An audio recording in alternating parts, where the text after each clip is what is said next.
We come to the second interesting topic in our lecture today, future perspective in injectable anti-diabetic medication. What's new? What's interesting? We hear Professor Francesco Gorgino. You can begin.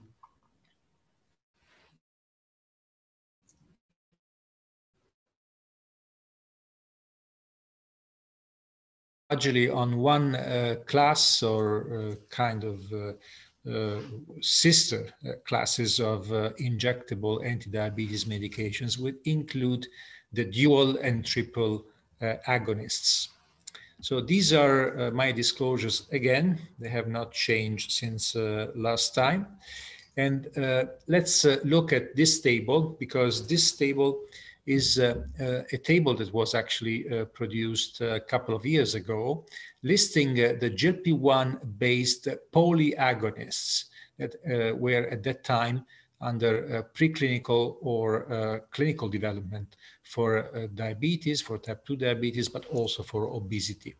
So I will use this table to highlight that we have drugs that belong to the class of GLP-1 receptor agonists and the GIP receptor agonists.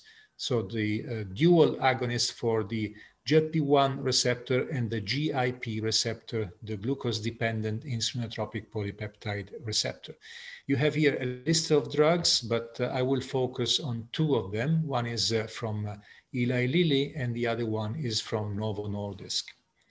I will also mention some dual agonists that include GLP-1 agonism as well as glucagon agonism. And I will focus on two of these agents, one from MedImmune AstraZeneca and the other one from Sanofi. Actually, this one was recently probably interrupted in its development. And finally, I will make a note of triple agonists, so molecules that are able to engage the GLP-1 receptor, the GIP receptor, as well as the glucagon receptor. So we have a fairly broad scenario with multiple molecules that could be promising for these metabolic diseases. Now, let's make a step backward and remember what these hormones are able to do. So the GLP-1 receptor agonist is something that will exploit the properties of GLP-1, which are highlighted here in light green. And I'm sure that you all remember very well, from the ability to promote insulin secretion and to suppress glucagon, to the ability to slow gastric emptying, the cardioprotection, and obviously the inhibition of food intake. What does glucagon do on top of these effects of GLP-1? It will reinforce the inhibition of food intake, because glucagon is also an anorectic hormone.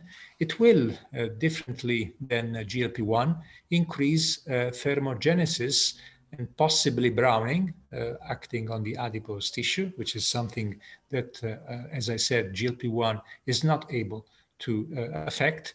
And it will, again, differently than GLP-1, reduce the hepatic fat content. This is another important action of glucagon. You can see here also what FGFs do and amylin does, but this will not be the focus of this talk at this point.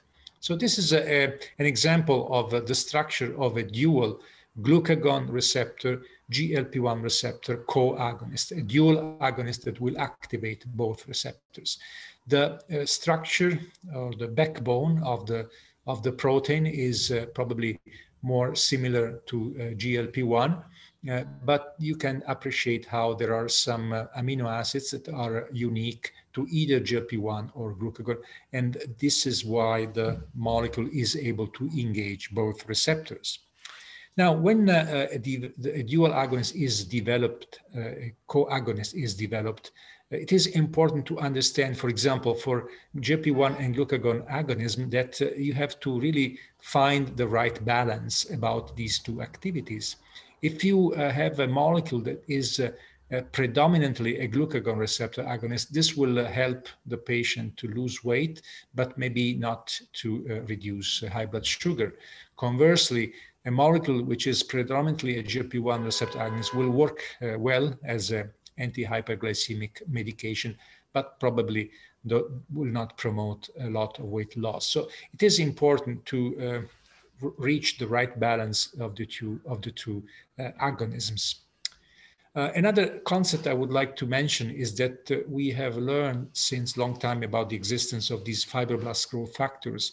And there is one which is fibroblast growth factor 21, which has interesting metabolic properties, including the ability to promote browning of the adipose tissue and to favor thermogenesis. Now, it is interesting, and this is a recent paper, that glucagon is able to exert its actions through FGF21. This was seen in mice and humans. You can see that treating either rodents or humans with glucagon is something that will increase the circulating levels of FGF21. And if you take knockout mice which lack FGF21, the ability of glucagon or a glucagon-like compound to reduce body weight and to increase energy expenditure is completely lost when FGF21 is not produced. So this means that a large effect of glucagon is mediated by FGF21. What about energy expenditure and browning? This is another important issue that is not fully resolved. Glucagon is able to increase energy expenditure. You can see that it does increase energy expenditure as much as exposure to cold. However, glucagon will not increase glucose uptake into brown adipose tissue as much as cold will do. And in this interesting experiment, looking at the activation of brown adipose tissue that you can see here in orange, this was indeed induced by cold stimulation, but very poorly by glucagon. And these are data with PET in humans. So while glucagon does increase energy expenditure in humans, it is not clear whether this occurs by inducing browning at the level of the adipose tissue. Another important proof of concept study came from the use of a GLP-1 glucagon receptor dual agonist in monkeys. And it was seen that this dual agonist was more potent than GLP-1 agonist alone, so the pure GLP-1 receptor agonist, in promoting weight loss. So this really led to more developments in terms of pharmacology and clinical development of these GLP-1 glucagon co-agonists. And indeed, you see here one of these compounds developed by MedImmune and AstraZeneca. It's called Cotadutide.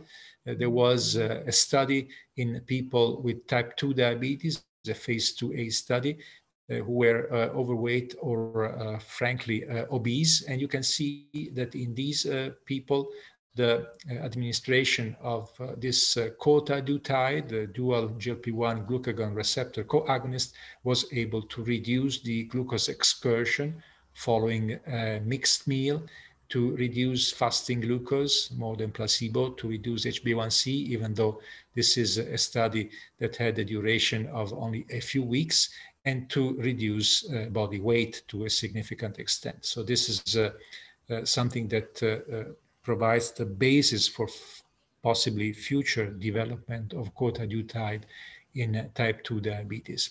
Another important effect of Cotadutide is to reduce hepatic fat, as I was alluding earlier.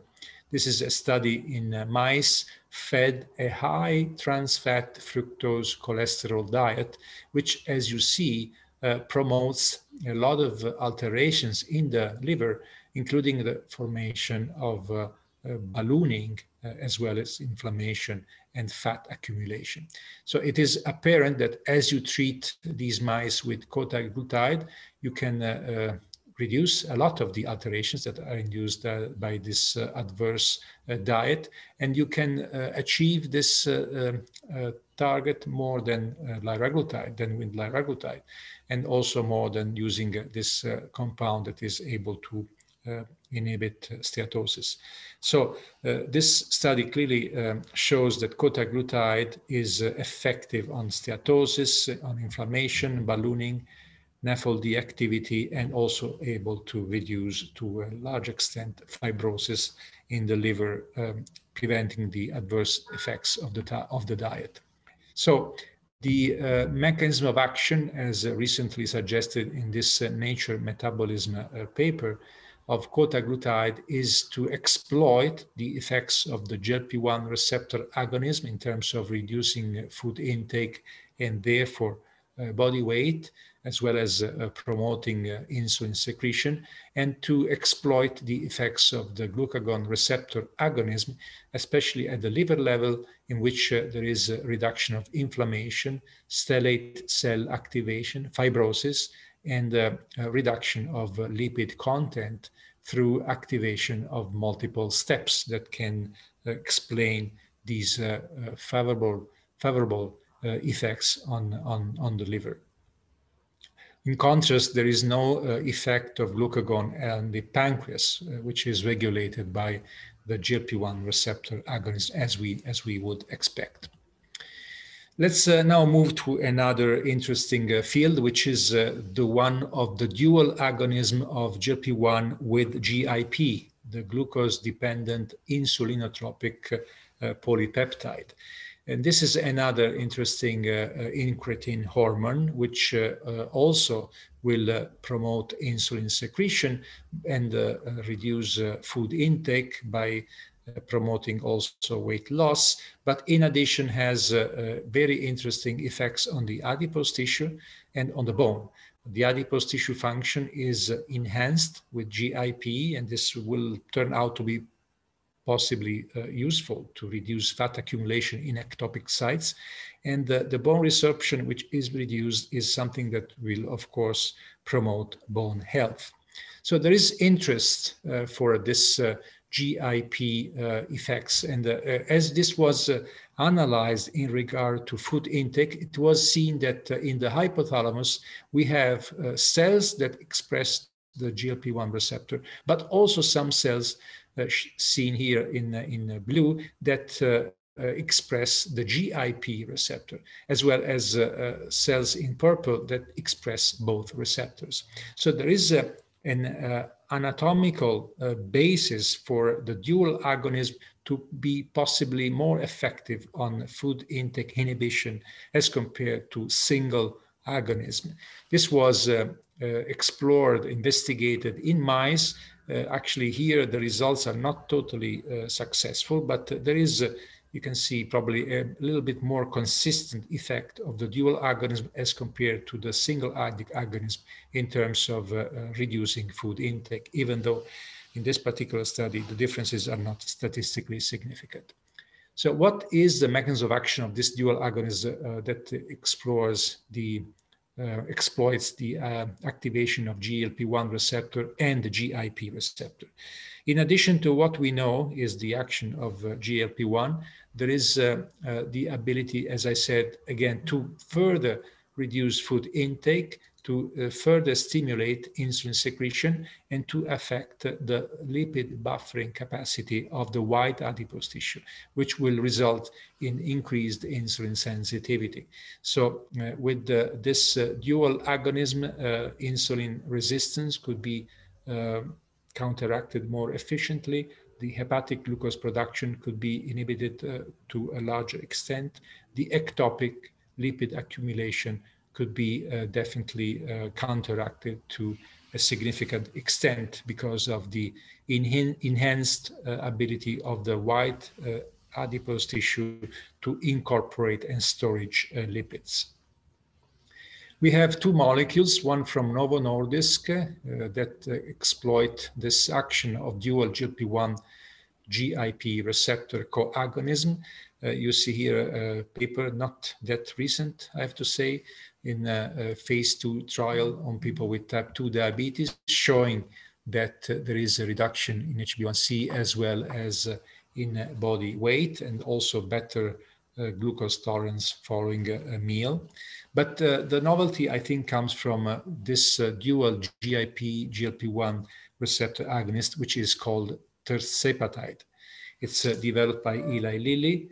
It's a multifunctional peptide based on the native GIP peptide sequence, but modified to bind both the GIP receptor and the GLP-1 receptor. It is linked to 39 amino acid. It's a 39 amino acid linear peptide, which is linked to a C20 fatty acid moiety, and binds to both receptor, but has a higher potency to the native GIP receptor as compared to the GLP-1 receptor, considering what the respective ligands do. And because of this molecular structure, it has a relatively long half-life of about 5 days, which enables the administration only once a week. We have a phase 2b study with Terceptide. You can see that in this study, multiple doses were tested, and they were compared with both placebo and with dulaglutide at the dose of 1.5 milligrams, all administered once weekly. You can see that Terceptide is more potent than dulaglutide in reducing HbA1c over the 24 weeks of this trial. People were starting with a baseline HbA1c of about 8%, and they were experiencing reductions even greater than 2% over this 24-week period, which is something that seems extremely interesting.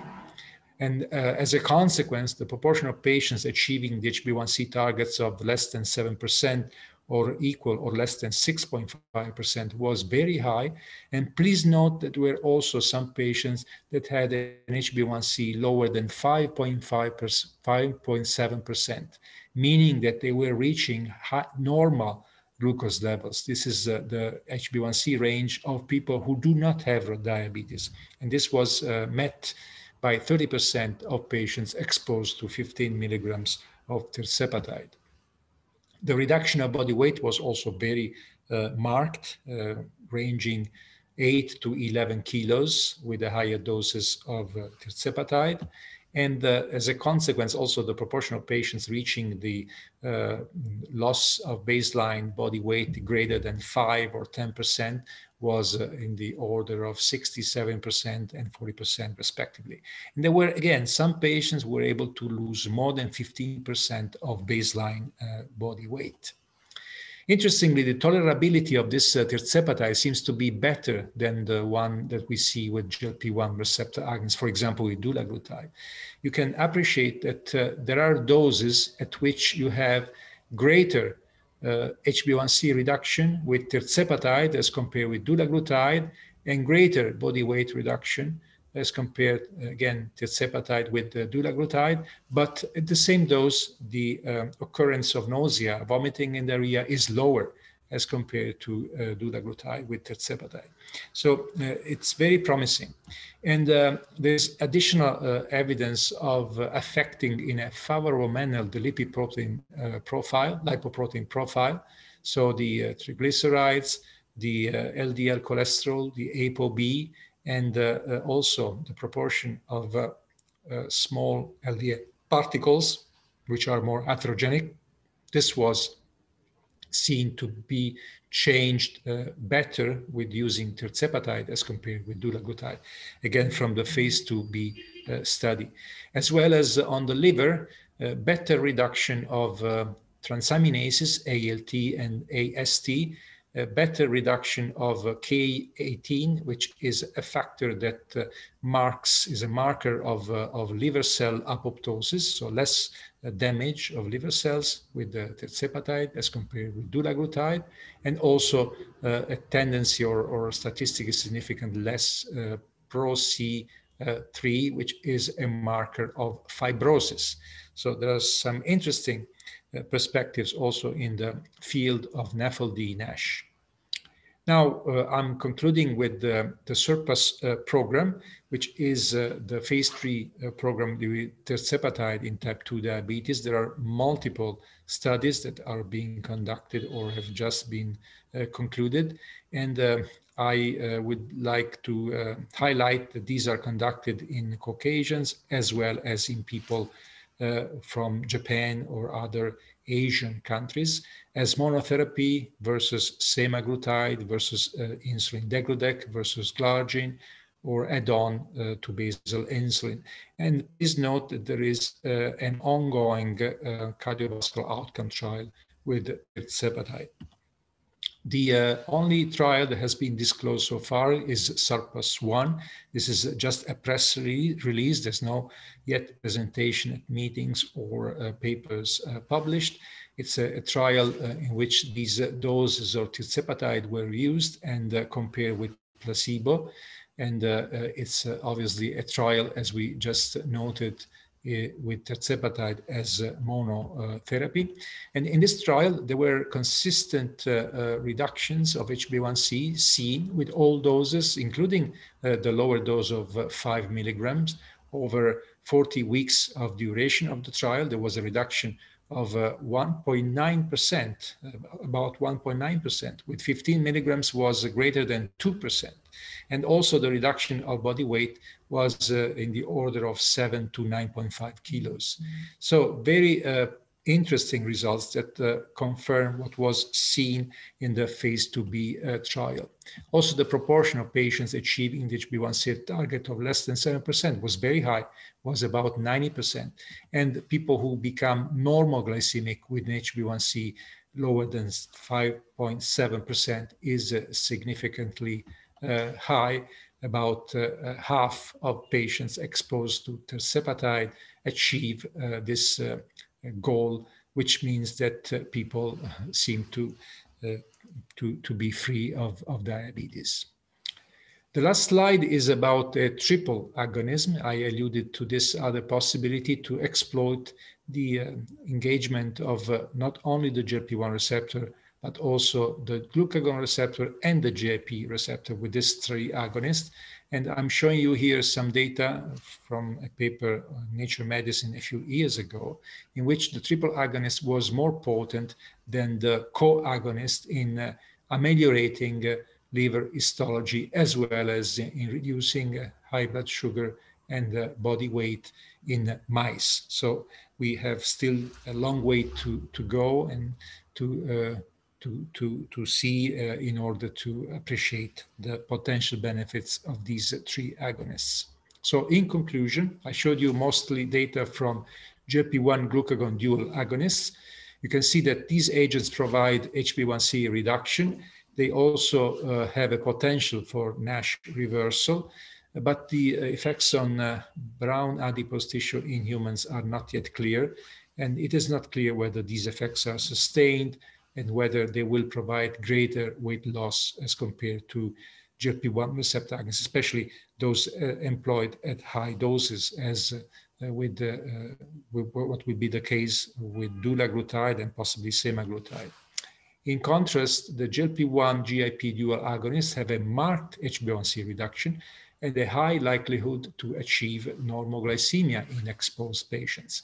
They have potential for greater weight loss as compared with GLP-1 receptor agonists, and they also have potential for dyslipidemia amelioration, as well as for reversal of NASH.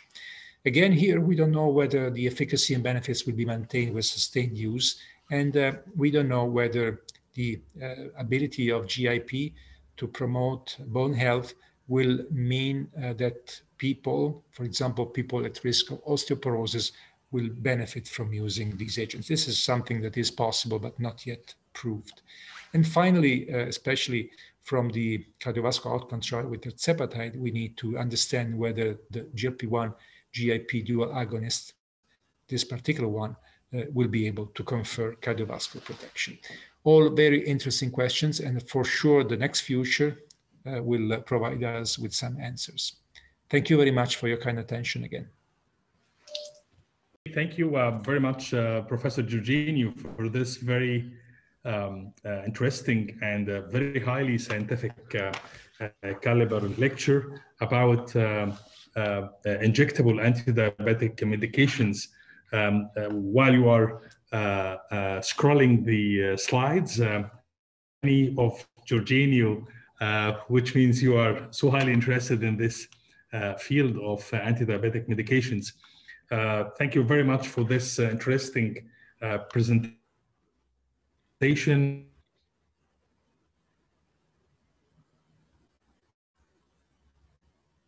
Leave the questions for Professor Gorgino for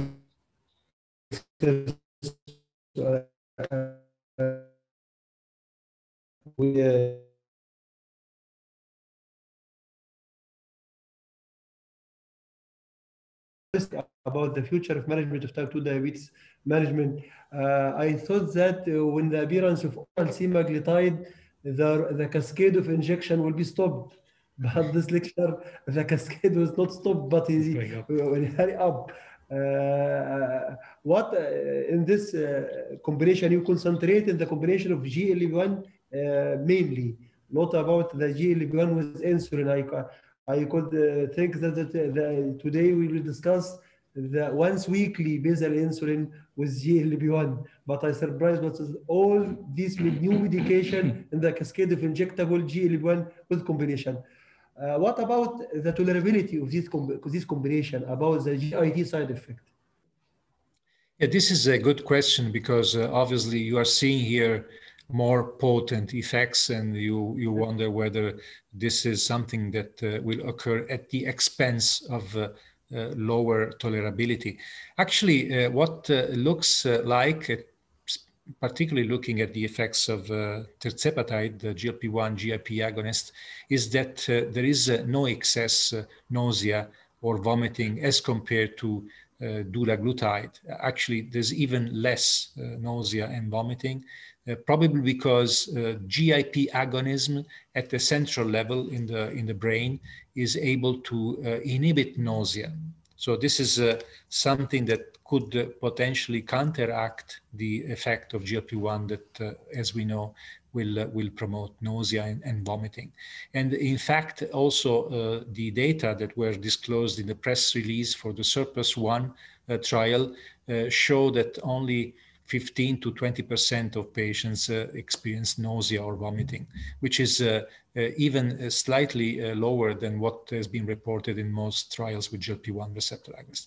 In the SURPASS program, except for SURPASS-CV, the cardiovascular outcome trial, there is no direct comparison with dulaglutide. There's only SURPASS-2, which has a comparison with semaglutide. So it will be important to see the data from these two trials to see in a direct comparison whether these agents are really less a problem in terms of gastrointestinal tolerability. But so far, they look very promising. It is also important to note that this better GI tolerability could be also the consequence of the slower titration, because the titration of Terceptide has been adapted following the results from the phase 2 trial and changed in the phase 3 trial. So they had a specific trial, phase 2 trial, that has introduced a more gradual up titration of the molecule, which is able to minimize the occurrence of gastrointestinal side effects. What about the other side effect like pancreatitis, medullary carcinoma? So far, we don't have any, to my knowledge, there is no, not even a signal for that. We will have to see the completion of the phase 3 trial, which involves thousands of patients in order to really answer that question. But so far, there's nothing that has occurred. We have to see more data. Which you prefer, oral GLP-1 or injectable? Well, you know, it's a question that has to do also with the preference of the patient, not only what the physician prefers, but also what the patient prefers. Because as you know very well, some patients will refuse the injection even if it's a weekly injection. I have to say very few patients, but some patients, you know, they really don't want to hear about injections, even if it's once a week. So for those patients, the oral GLP-1 is definitely an important opportunity. And we, of course, look forward not only to the data that we already are aware of, but to the use of oral semaglutide that is going to be released in many countries. It will come to Italy not tomorrow, but in a few months we will have also oral semaglutide. I still don't know whether the subcutaneous semaglutide, especially if you will consider higher doses, will be slightly more efficacious than oral semaglutide. That's something that you know, could also be a factor. So if you had evidence that subcutaneous semaglutide, which is being used at higher doses in obesity, and there's an ongoing program, and even some data already published a few months ago with subcutaneous semaglutide in people with obesity without diabetes at higher doses. So if you have the possibility by raising the dose of semaglutide to achieve a greater extent of weight loss or greater proportion of people who achieve weight targets, well, of course, that's another factor that would probably favor using the subcutaneous for the more obese patients. Thanks a lot. The last question, we have exhausted you.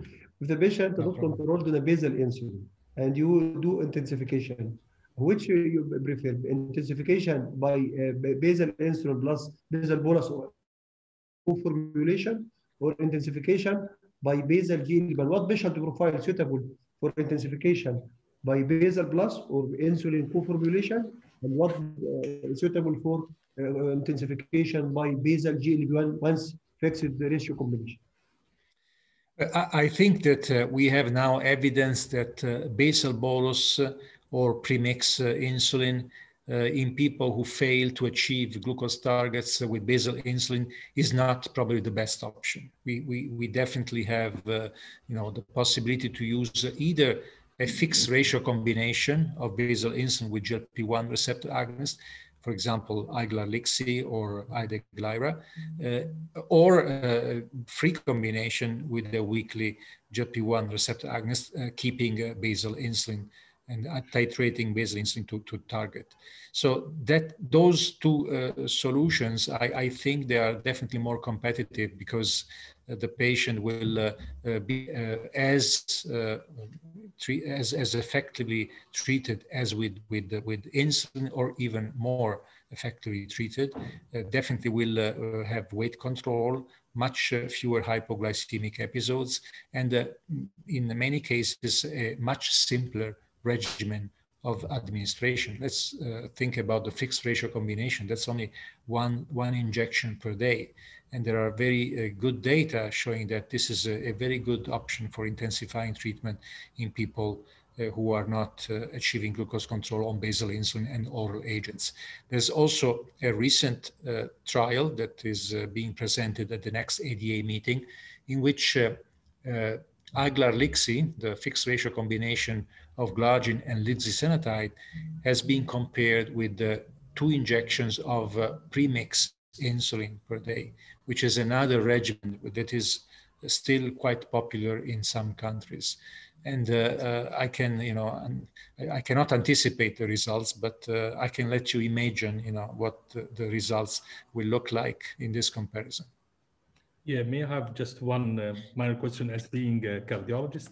But if you don't mind, can we switch on the light? Because yes, I'm sorry, I was going. If you can wait for a second, I will do it right away.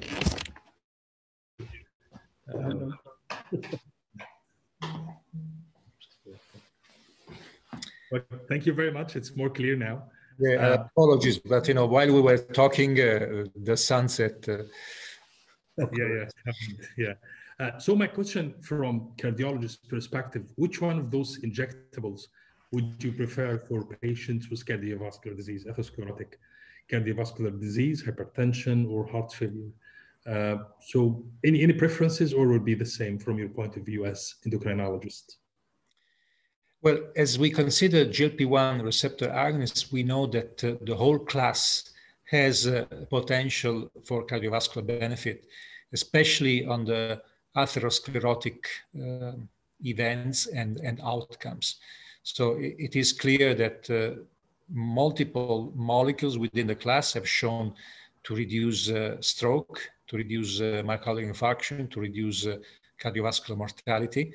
And those molecules who did not show that probably were not investigated in the right setting to show the benefit. I'm referring, for example, to exenatide once weekly, which showed a trend for a benefit, but did not achieve statistical significance. So I think that using a GLP-1 receptor agonist is able to provide cardiovascular protection, especially from stroke, from myocardial infarction, from atherosclerosis and related adverse outcomes. There is not such a beneficial effect on heart failure, even though a meta-analysis has shown a cumulative benefit, small benefit.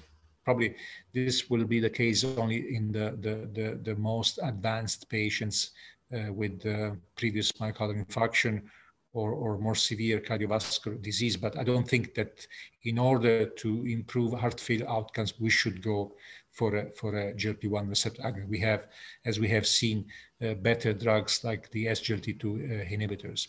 Now, as we move to the dual agonists or the dual agonists, either the GLP-1 GIP or the GLP-1 glucagon, well, I see that there is potential for cardiovascular benefit there as well, even though we cannot conclude anything at this point in time because there is no studies, no data.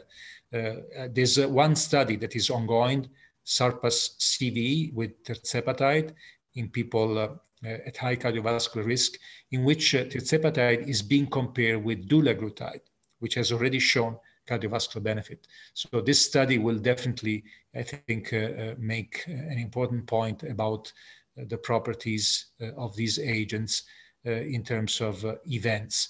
We should acknowledge that with Terceptide, you have a marked reduction of hyperglycemia, you have marked reduction of body weight, you have, as we have seen, improvement of the lipid profile, you have improvement of hepatic fat. So I would be surprised, if this drug would not show any cardiovascular benefit just because of that. But we have to see. Yeah, thank you very much. Thank you for your presentation. Thank you for being with us in ISMA for the second time. And we're sure it will not be the last time.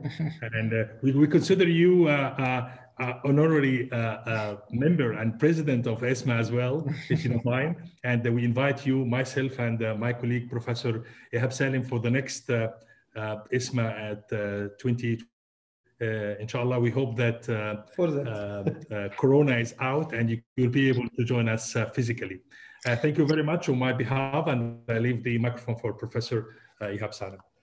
Thanks a lot for your time and for your effort and for your outstanding preparing. We are learning and enjoying a lot of information today, high caloric lecture today. Thanks a lot, and we're hoping to see you inshallah after subsiding of COVID-19 epidemic in Egypt soon. Thanks a lot, Professor Gorgino. Thanks, Professor. It's really my pleasure, and I really would like to thank you for this opportunity and the possibility to discuss together these findings, these data. It's been a great pleasure for me, an honor, and I really look forward also to future interaction, possibly, hopefully, in person, not through the web, for the sake of everyone. Thank you very much, and have a nice rest of the meeting. Thank you. Thank you. Our honor. Thank you. Thank you.